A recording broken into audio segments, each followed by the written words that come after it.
Hey everybody, this is Sensei Anthony coming to you with another episode of the Karate Chronicles.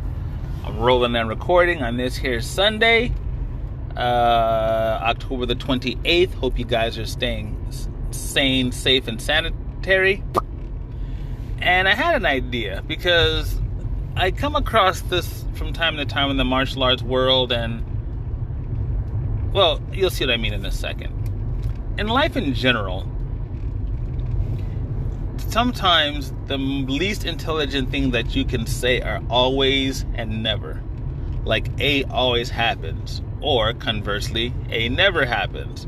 Because there's exceptions to every rule. And while I do understand that we live our life somewhere in that middle margin between always and never, I find that people, even in this day and age full of education and video proof and all this, I still hear people saying that this will always or never happen in martial arts as it pertains to techniques. Let me give you an example. And I know it seems like I'm picking on these folks, but it's because there's the most video proof available in mixed martial arts. So I watched the first UFC on November 12th, 1993. And the first couple UFCs were nothing but infomercials for the Gracie family, so on and so forth, right? And soon thereafter, people immediately started saying that traditional martial arts didn't work. Now, this was some of the greatest propaganda ever pulled off by the Gracie family, right? Because one, jiu-jitsu is hundreds of years old, and one can argue vehemently about what they have actually contributed to the art of jiu-jitsu that has not developed in other places where they don't focus on Olympic-style judo. I'm not going to get into that right now. But I remember people saying, I got into MMA, and to a different extent, like Krav Maga and stuff like that, because they say, well, this works. Traditional martial arts doesn't work. You can't use this in a fight. All this kind of nonsense, right? Now, as a martial artist from way back, I remember loving the original Karate Kid movie, the one in 1984. I can tell you exactly where I saw it. It's in Cinema 21 on the corner of Euclid and Federal in San Diego. I remember all that. And while the kick at the end was super entertaining, I know that they use that technique specifically because they couldn't teach out Machio to throw a spinning back kick, all this kind of stuff. No big deal. But I remember people saying, oh, that stuff doesn't work. And even in the movie, when Mr. Miyagi taught that technique, when Daniel first saw him doing it at the beach, he said, does this technique work? And Mr. Miyagi said, if do right, no can defense. Which basically, this is an accent that he didn't really have. He said, basically, if you do it right, it will always work. Now, forget the fact that in the second movie, he did the same technique where presumably he was more skilled and had more training, only to have it blocked by Chosen, and the fight continued. Now, that's the always part not being true. I remember people from the burgeoning MMA world saying that traditional martial arts stuff doesn't work, as if for centuries and up to that current day, people hadn't defended themselves with traditional martial arts, right? I've gone over that before. But kind of what I want to deal with is the never part. Because I'm a firm believer that 80% of your training should be in the tried and true, the things that you drill over and over and over every single day. But I also believe that you should spend a reasonable amount of your training on some lower percentage but effective techniques. And the reason I believe that is because if you're fighting an opponent or competing against someone who's equally skilled and may have some other advantages, doing things the conventional way is not going to work for you. So it's that Hail Mary technique, or that technique that you pull out of the bag that you don't see coming. If you don't understand what I mean, look at the scissor takedown heel hook that Leo Chonan did to Anderson Silva back in Pride. A fight that Anderson was handily winning, he got scissor took down and heel hooked by Rio Chonan. Now, for some of you youngins out there, you don't know who Rio Chonan was, and you probably didn't know that Anderson Silva fought in Pride before he fought in Cage Rage and the UFC. Neither here nor there. That was a technique I've seen shoot fighters and sambists teach, and the jiu-jitsu community largely pooped on them and said, that stuff doesn't work. You're not just going to dive into a takedown. Okay, great. For those of you youngins out there who call Chris Cyborg, the female fighter, and Amanda Nunes the undisputed greatest fighter of all time, most of you have never even heard of Megumi Fuji. Mega Megu, as they called her. Someone who was the first person I ever knew that had a black belt in Judo, Sambo, and Brazilian Jiu-Jitsu. And she did a rolling takedown that you now see Ryan Hall using. All this kind of stuff. The point being, she used this rolling takedown, and before that, when it was being taught, people would say, that would never work. You're never going to get that to work. And it did. So, stepping back in the karate realm for a second, that crane kick, that was such movie crap, that would never work. Some of you may have forgotten or didn't know that Lyoto Machida literally kicked Randy Couture, UFC Hall of Famer, into retirement with the same technique, a jumping switch front kick. Kicked him in the face, knocked his tooth out, and I believe knocked him out cold for an instant. So I understand high probability, high percentage versus low percentage. I understand all of that.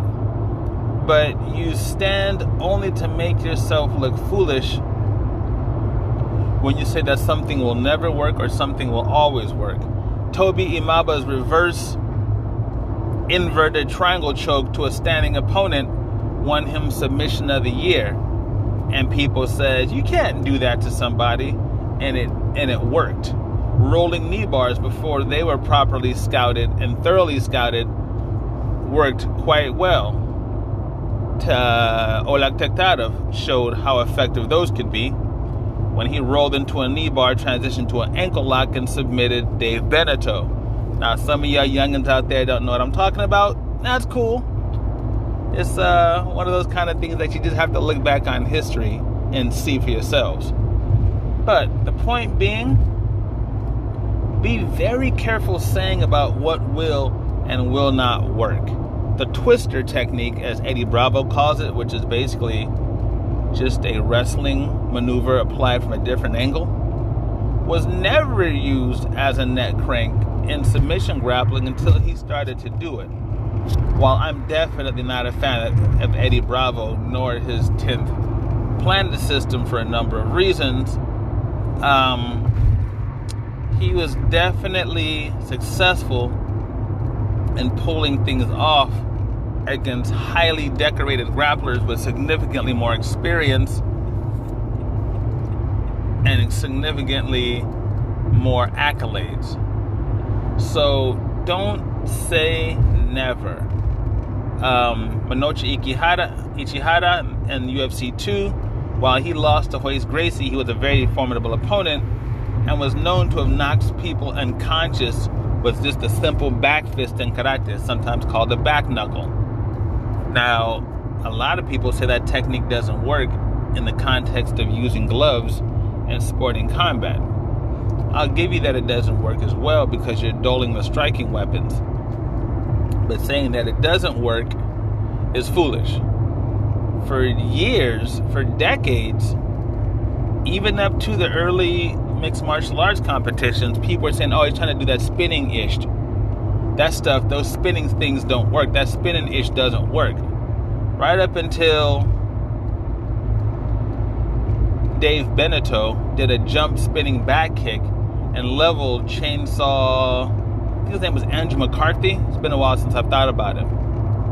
And when he told Joe Rogan that he learned that as a Taekwondo black belt, I think that the collective Taekwondo world thanked him and did the hokey pokey or the victory dance or whatever they have to do. For so many years, people said, oh, that spinning stuff doesn't work. That jumping stuff doesn't work. Now, in Kyokushin, they do something that, for some reason, they call rolling thunder. And I know that they probably got that from Street Fighter 2 and the thing that Vega does. Not accurate. Fact of the matter is, in UFC 3, Harold Howard tried it badly, and it didn't work. But in Kyokushin, it's been working for decades. So don't say that something never works. Even if you don't see it work that often, or you don't understand how it works, don't be so fast to say that something never works, because you're only going to make yourself look foolish. Before, leg locks were, first of all, they were disrespected at first. And then when they started working in competition, people started saying things like, well, you can't use it in MMA because it requires the use of both arms. Now, I don't think people understand how Jujigatame works or how Kimuras and Americanas work, but I'm pretty certain they require both hands. And now that people are leg locking folks like Ryan Hall and some of the guys from the Danaher Death Squad, now that they're submitting people, all those folks who said it never works are eating their words. And this is not a basic put down of all you people that said those things. What this is a call to reason.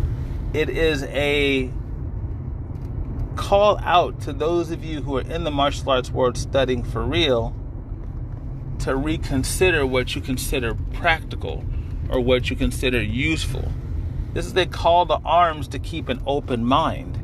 This is a call of arms to realize that just because something hasn't worked doesn't mean that it won't work in proper context. Up until the 70s, the Gracie family didn't even use triangle chokes. Holies was reading an old judo manual, and he kind of brought it back into rotation, and with his understanding of positioning and stuff like that, he popularized it in the Gracie family's curriculum. Great, fantastic. So, I'm saying to you, please keep an open mind, because if you don't, it's only going to work against you. If you don't keep in mind that certain things absolutely work in specific contexts or in certain situations, you'll really be missing out. Remember, for years, people saying karate doesn't work? And then the Machida family came along and started schooling people. They didn't do magic. That foot sweep that Lyoto was using straight out of classical Shotokan was classical karate at its finest. So if someone says to you, why are you training katas? That stuff doesn't work, or there's no value, understand that it's the understanding of distance and snapping power and being able to move a certain way fluidly because your muscle memory is already built up. These things matter.